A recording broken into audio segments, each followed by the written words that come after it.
Boa tarde, hoje é quarta-feira, 31 de agosto. Está no ar mais um Câmara Repórter. Confira agora os projetos votados na sessão ordinária de hoje na Câmara dos Vereadores de Natal. Na ordem do dia de hoje, o projeto de lei 68 de 2016 foi apreciado pelos parlamentares. A propositura do vereador Júlio Protásio, que denomina uma rua projetada como Rua José Valdenício de Sá Leitão, recebeu parecer favorável.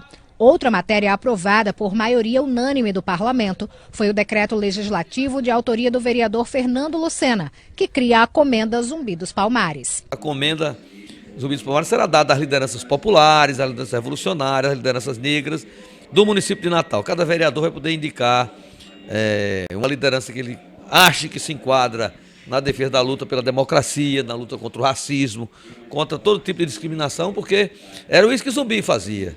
Com a chegada do mês de setembro, a Câmara deve discutir em plenário a prevenção ao suicídio e a atenção à saúde mental. Foi o que antecipou o presidente da Casa Legislativa durante a sessão. Nós estamos num projeto em parceria com a Associação Norte Rio Grandense de Psiquiatria e também a Associação Brasileira de Psiquiatria, que dedicou o mês de setembro ao estudo, a análise, aos debates relativos à saúde mental do povo no Brasil. É importante que a gente discute aqui não só com a população, mas também com os órgãos, gestores, com os conselhos, né, de saúde, né, com aquele grupo de pessoas ou de entidades que trabalham no controle social das políticas públicas. Acredito que haverá já no final deste mês esta audiência pública. Estamos buscando aí no agendamento uma vaga para que a gente possa discutir um problema tão angustiante que é a questão da saúde mental. Agora vamos falar do pleito municipal. O Câmara Repórter divulga todos os dias a agenda dos candidatos a prefeito. Veja o que está programado para hoje. O candidato Kelpis Lima, do Solidariedade, concede às 3h30 da tarde entrevista à emissora de TV. Às 4h30, grava propaganda eleitoral. E às 6h participa de reunião com eleitores da Zona Norte. Márcia Maia, do PSDB, grava a partir de 1h da tarde propaganda eleitoral. Às 3h se reúne com o Comitê de Enfrentamento à Violência contra as Mulheres. Às 4h30 da tarde, participa de caminhada no loteamento Parque Floresta. Às 7h da noite, participa de reunião com moradores do Conjunto Potengi e às 8h com moradores do bairro Nova Descoberta. A candidata Rosália Fernandes, do PSTU, grava a partir de 1h da tarde propaganda eleitoral. Às 2h30, acompanha a Assembleia Estadual dos professores na escola Winston Churchill. E às 6h faz reunião com apoiadores na sede do PSTU.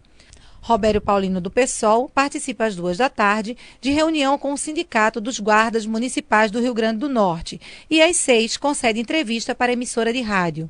Freitas Júnior, do Rede Sustentabilidade, toma café às 2h da tarde com lideranças no bairro de Nazaré e às 8h conversa com eleitores pelo Facebook. Fernando Mineiro, do PT, concede entrevista à emissora de TV às 3h da tarde. Às 4h participa de caminhada em Mãe Luísa. E às 7h da noite participa de reunião no Comitê Jorge Câmara. O candidato do PDT, Carlos Eduardo, concede às 3h da tarde entrevista a jornal. Às 5h grava programa eleitoral. E às 7h da noite participa do lançamento do livro Guia Prático do Consumidor. E hoje pela manhã teve início o processo de desocupação do Conjunto Praia Mar, lá na zona oeste da cidade. 96 famílias ocupavam irregularmente a área. E a repórter Tatiana Cavalcante foi até lá para nos dar mais informações. Auriceia mora com um marido e 4 filhos em Felipe Camarão há 4 anos. Ela e mais 95 famílias foram retiradas de casa na manhã de hoje. Na tentativa de impedir a ação, os moradores queimaram pneus e montaram barreiras na rua. Eles deixaram para avisar a gente no último dia, que no caso hoje, aonde é que a gente vai alugar uma casa imediato. Sem estar com dinheiro, meu marido não está trabalhando, eu não estou trabalhando. Aonde é que a gente vai alugar uma casa com 3 filhos pequenos e 4 filhos no caso, né? Não tem para onde ir, não sei o que eu vou fazer. A ação de reintegração de posse foi direcionada às famílias em situação de moradia irregular. A decisão judicial, inicialmente, era para ser reintegrada totalmente à área. Mas aí o Estado analisou a situação, viu que existiam famílias numa situação de maior vulnerabilidade social. Ao mesmo tempo, tem o cadastro inicial dos beneficiários, que a gente fez uma reanálise para ver se todos aqueles permaneciam enquadrados nos critérios. A gente verificou que nem todos permanecem. Então, assim, abriu vagas para a gente conseguir se encaixar alguns invasores. Além disso, o Estado também conseguiu e vai construir 25 casas na área do entorno para poder alocar também parte das famílias beneficiárias originárias e parte das famílias invasoras. No total, ficarão 38 invasores. De acordo com o presidente interino da Companhia Estadual de Habitação e Desenvolvimento Urbano, as obras para a construção de casas e apartamentos para famílias carentes, iniciadas em 2008, vão ser retomadas com a ação de reintegração. Esse empreendimento é um empreendimento que tem que ser concluído, que vem sendo construído desde 2008. E essas famílias invadiram essas casas que estavam em construção em 2012. E desde então existe um litígio judicial para ser reintegrado essa área e dar continuidade às obras. A promotora de Justiça de Defesa da Cidadania explicou que foi necessário reavaliar as famílias que vão ter direito à moradia. Os beneficiários originais foram analisados, reanalisados o cadastro deles, tendo em vista o tempo que ultrapassou, de mais de 4 anos, poderia acontecer que esses beneficiários não estivessem mais, mesmo eles tinham sido inicialmente contemplados, mas não estivessem mais preenchendo os critérios, né? Então o Ministério Público fez essa análise pelo setor, então foi acompanhado também pela Defensoria Pública, que representa os ocupantes, pelo setor de assistência social da Defensoria Pública. Então todo esse processo de escolha foi acompanhado e fiscalizado pelo Ministério Público até a feitura do cadastro do relatório final. E agora uma dica para os trabalhadores. Termina hoje o prazo para o saque do abono salarial do PIS/PASEP ano base 2014. Os valores estão disponíveis no Banco do Brasil e Caixa Econômica. Segundo o Ministério do Trabalho, cerca de 1 milhão de trabalhadores ainda não sacaram o benefício.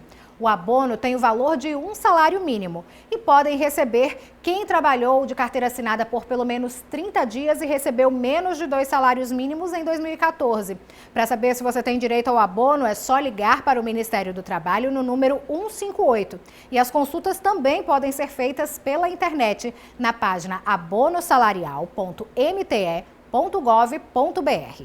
O IBGE divulgou as novas estimativas para a população brasileira. Larissa de Souza tem os detalhes. A população brasileira já conta com mais de 206 milhões de pessoas. A estimativa foi feita pelo Instituto Brasileiro de Geografia e Estatística, o IBGE. Pelo novo levantamento, o número de brasileiros superou em 2 milhões os registros do ano passado. No Rio Grande do Norte, o número de habitantes já chegou a 3.474.000 potiguares. Entre outros objetivos, as estimativas populacionais são usadas pelo Tribunal de Contas da União para nortear o cálculo de cotas do Fundo de Participação de Estados e Municípios. Os dados têm data de referência de 1º de julho e estão organizados por estados, Distrito Federal e municípios. Larissa de Souza para o Câmara Repórter. E você já deve ter percebido que estão acontecendo obras simultâneas da CAERN em diferentes pontos de Natal. Ruas da Zona Norte e da Zona Oeste vão ficar interditadas por alguns dias. Nós conversamos com a Secretaria Municipal de Mobilidade Urbana para dar detalhes de como vai ficar o trânsito durante as interdições. Com as obras de saneamento da CAERN, algumas ruas de Natal vão ficar interditadas. O chefe de fiscalização da STTU, o inspetor Carlos Eugênio, quais são essas ruas? A Jaguarari com o cruzamento da Nascimento de Castro e a João Medeiros Filho, que é uma RN que a gente também está trabalhando devido ao problema do transporte público que passa, então a gente está trabalhando na rodovia estadual. As duas vias têm prazos diferentes, né? A Jaguarari com a Nascimento e a João Medeiros? Isso, a Jaguarari com a Nascimento de Castro apenas são 3 dias. A gente orienta o público que transita na Jaguarari. Amanhã ela vai ficar fechada por completo, então tem de desviar na Antônio Basílio e na Mitas Barros, para não chegar aqui na Nascimento de Castro e ter de voltar. A João Medeiros Filho, na altura do complexo cultural, ela está interditada sentido a Ponte Nilton da Varra, onde passa a ser mão dupla no período de 15 dias essa obra da Zona Norte. Os ônibus também vão mudar de rota com essa alteração do trânsito? Isso, na Zona Norte, na João Medeiros Filho, ele vai ter apenas a mudança de faixa e a gente atrasou um pouco a parada. O percurso dele não tem alteração, tá? Foi apenas relocação de parada. Já aqui na Jaguarari vai interferir nos ônibus que transitam tanto na Nascimento de Castro como na Jaguarari. O que vem na Jaguarari sentido centro, ele vai acessar Mitas Barros, São José e retorna no Antônio Basílio sentido centro. Já vindo do centro, ele vai entrar na Antônio Basílio, São José e entra novamente na Miguel Castro para pegar a Jaguarari. É isso, obrigada. Carlos Eugênio, inspetor, chefe de fiscalização da STTU, Tatiana Cavalcante para o Câmara Repórter. E agora uma boa notícia. O custo da energia elétrica no mês de setembro vai continuar com a bandeira verde. A repórter Amanda Fernandes tem outras informações. Essa é uma boa notícia para os consumidores. Setembro será o 6º mês de bandeira verde. Isso significa um menor custo na conta de luz. E os principais fatores que contribuem são o aumento da energia disponível com a pouca demanda e também a adição de novas usinas. O sistema de bandeiras tarifárias foi criado para sinalizar o custo real da energia elétrica e, com isso, possibilitar o consumo consciente. Amanda Fernandes para o Câmara Repórter. Para encerrar o mês de agosto, instituído no calendário oficial do Estado como mês de proteção à mulher, a Assembleia Legislativa realizou uma sessão solene para homenagear 12 personalidades atuantes na prevenção e combate à violência doméstica familiar contra a mulher no Estado. Para marcar os 10 anos da Lei Maria da Penha, a deputada estadual Cristiane Dantas propôs uma homenagem a autoridades e militantes do movimento feminista em sessão solene na Assembleia Legislativa. São pessoas que formam uma rede, que estão integradas nesse combate à violência doméstica e à violência contra a mulher. Então, é Defensoria Pública, Tribunal de Justiça, delegadas, então todas as pessoas que estão envolvidas nesse combate à violência, inclusive pessoas de movimentos sociais que também estiveram no plenário, pessoas que fortalecem esse combate. A juíza Fátima Maria Soares, coordenadora da Coordenadoria Estadual em Defesa da Mulher Vítima da Violência Doméstica e Familiar, foi uma das homenageadas no mês de proteção à mulher. E encontro como este fortalece os vínculos das instituições e beneficia, com certeza, o direito da mulher. Dos 12 homenageados, o único homem foi o juiz da comarca de Parnamirim, Davis Marques, do Juizado de Violência Doméstica e Familiar contra a Mulher. Eu costumo sempre dizer que o direito de uma minoria somente será alçado à conquista quando aqueles que não fazem parte daquela minoria também passam a lutar por elas. Ou seja, a minha presença aqui consagra a legitimidade da luta pelo direito das mulheres. Representando a Câmara Municipal de Natal, a vereadora Júlia Arruda também recebeu a homenagem da Assembleia Legislativa. Eu me sinto muito honrada com essa homenagem da deputada Cristiane Dantas, estar aqui representando a Câmara Municipal no dia que evidencia os 10 anos da Lei Maria da Penha. Durante a sessão, também foram apresentadas cobranças para ampliar o atendimento e proteção às mulheres vítimas de agressão. Cobranças para mais delegacias especializadas para atendimento à mulher, cobrança pelo funcionamento das delegacias 24 horas, também atendimento à mulher. Então são avanços, mas que a gente precisa avançar cada vez mais. E na Câmara Municipal não foi diferente. Uma audiência pública trouxe para o plenário as discussões sobre o assassinato de mulheres no RN e a luta contra o machismo. Veja como foi a audiência. A morte de 11 mulheres em 11 dias do mês de agosto levantou o debate no plenário da Câmara Municipal de Natal. Os avanços trazidos pela Lei Maria da Penha foram discutidos na audiência, entre eles a redução de 10% no número de feminicídios. Embora esse número muito elevado, o ano passado tivemos nesse mesmo período 71 mortes em mulheres pelo fato de serem mulheres. E esse ano tivemos 66 em igual período. Então houve uma redução inclusive em nível nacional, porque decresceu o número de feminicídios em 10%. Isso foi o fator da Lei Maria da Penha, porque as mulheres denunciam mais, porque as mulheres se protegem mais. Mas ainda é preciso, obviamente, combatermos a causa desse feminicídio, da própria agressão contra a mulher, que é o machismo, né? Outro progresso trazido pela legislação foi o encorajamento das vítimas em denunciar os agressores. De acordo com a adjunta da Secretaria da Mulher do município, só este ano, mais de 60 mulheres procuraram o serviço da Casa Abrigo. número que chega perto dos 68 casos registrados durante todo o ano passado. Nós hoje já temos mais mulheres abrigadas até agosto, até agora, do que todo o ano de 2015. Então, isso quer dizer, primeiro, que as mulheres continuam em risco de morte pela violência doméstica, porque essa casa abriga aquelas que estão, né, no risco, e que elas, na hora que tantas mulheres estão sendo assassinadas, esse medo cresce. E, portanto, a busca de proteção, a busca da denúncia nas delegacias, e a delegacia tem encaminhado para abrigamento essas mulheres. Embora eficaz, a Lei Maria da Penha ainda encontra desafios para continuar avançando. Um deles é a necessidade de prevenir a cultura da violência contra a mulher.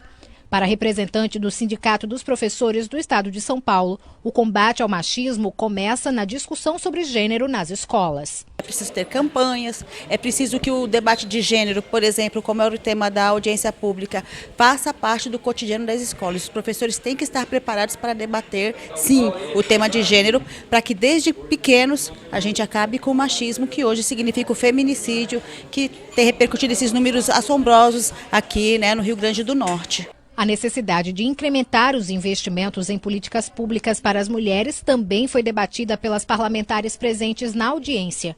Em Natal, apenas 0,04% dos recursos são destinados a essas políticas. Obviamente que o resultado disso não poderia ser outro em uma sociedade machista como a que nós vivemos. O resultado não poderia ser outro que não o assassinato de mulheres em série, como nós temos visto aqui no nosso estado. Então, a nossa audiência pública ela tratou sobre esse tema, não apenas sobre o assassinato, que é o resultado final da ausência de políticas públicas e da disseminação dessa ideologia. Tratamos também da ideologia por isso, porque é onde o problema nasce, é onde nasce a consciência dos homens de que são superiores às mulheres e que também são seus proprietários. E por isso se sentem no direito de prender, no direito de impedir de sair ou de se relacionar com amigas ou de vestir determinadas roupas e, por fim, no direito também de matar. E o Câmara Repórter, primeira edição de hoje, fica por aqui, lembrando que logo mais às 6h30 da noite, a TV Câmara transmite ao vivo a sessão solene em homenagem ao Dia do Nutricionista. Até mais!